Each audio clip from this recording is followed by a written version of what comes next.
Même si vous ne me croyez pas, croyez les œuvres. Ainsi vous reconnaîtrez, et de plus en plus, que le Père est en moi, et moi dans le Père, dit le Seigneur.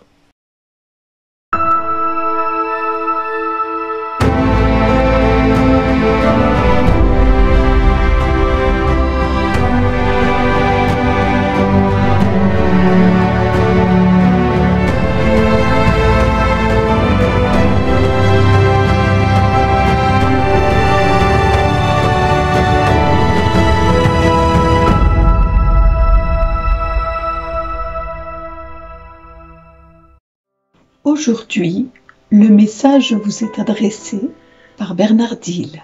Bonjour les amis. Qui parmi nous n'a jamais douté de ce que Dieu faisait au quotidien? Qui parmi nous n'a-t-il pas dit un jour à Dieu: mais Seigneur, tu es où dans tout ce que je vis? Tu es où dans tout ce que j'endure? Seigneur, mais quand viendras-tu à mon secours? Quand viendras-tu à mon aide? Regarde, je suis malade. Regarde, mon fils est malade, ma fille est malade. Regarde, je suis moi-même malade.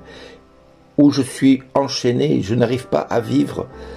Tout ce que j'entreprends se casse la figure. Mais tu es où, Seigneur, dans ce que je vis?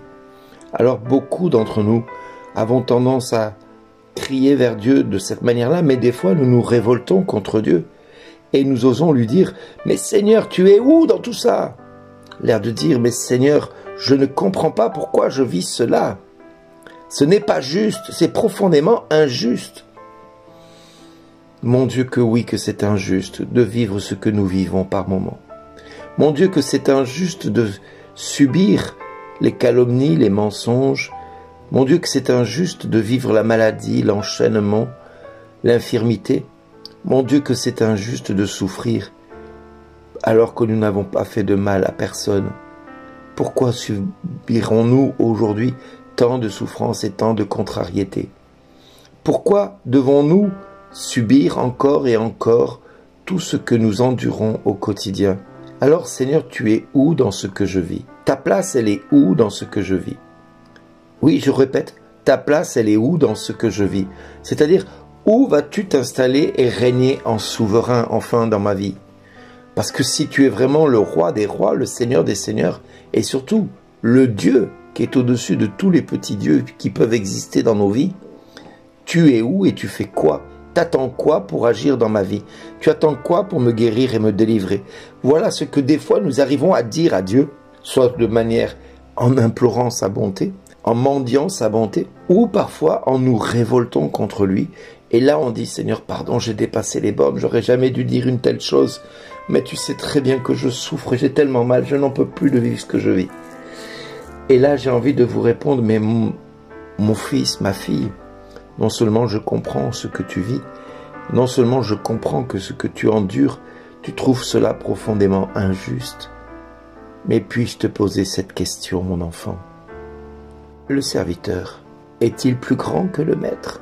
Est-ce que le serviteur ne devrait-il pas vivre ce que moi-même j'ai vécu? Voilà la question que Dieu nous pose à chacun de nous. Le serviteur est-il plus grand que le maître? Si oui, alors c'est vraiment profondément injuste d'endurer ce que nous endurons. Mais si le serviteur n'est pas plus grand que le maître, alors ne trouvons pas étrange d'être en but à toutes sortes d'épreuves et de condamnations, de maladies ou d'infirmités. Ne trouvons pas étrange d'être en but avec l'esprit du monde qui ne comprend pas ce que nous vivons et ce que nous endurons. Oui, mes amis, posons-nous la question de comment nous voyons Dieu dans notre quotidien. Osons nous mettre devant nous-mêmes, devant un miroir, et regardons-nous et déclarons au Seigneur: mais Seigneur, tu es où dans ce que je vis? Tu es où dans ce que j'endure? Oh oui, Père, au nom de Jésus, viens te manifester dans ma vie. Viens me montrer où c'est que tu es et ce que tu fais dans ma vie. J'ai du mal à voir tes actions, j'ai du mal à voir ce que tu fais. Alors chacun de nous va essayer d'y trouver ces mots. Chacun de nous va essayer d'y trouver, je dirais, une phrase dans la Bible qui nous parle plus qu'une autre. Alors moi j'ai envie de vous dire, aujourd'hui mon ami, il est important que tu prennes simplement les psaumes et tu les récites en les mettant en ton nom que tu les mettes du style « Dans mon angoisse, j'ai appelé le Seigneur.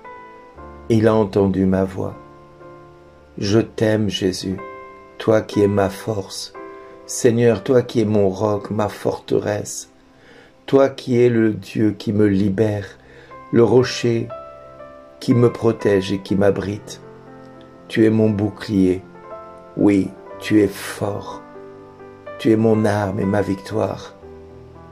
Oh, louange à toi, Seigneur, quand je fais appel au Seigneur. Louange à toi, Dieu, car je suis sauvé de tous mes ennemis, de tout ce qui m'agresse. Oui, je suis sauvé de tout ce qui me glace le sang.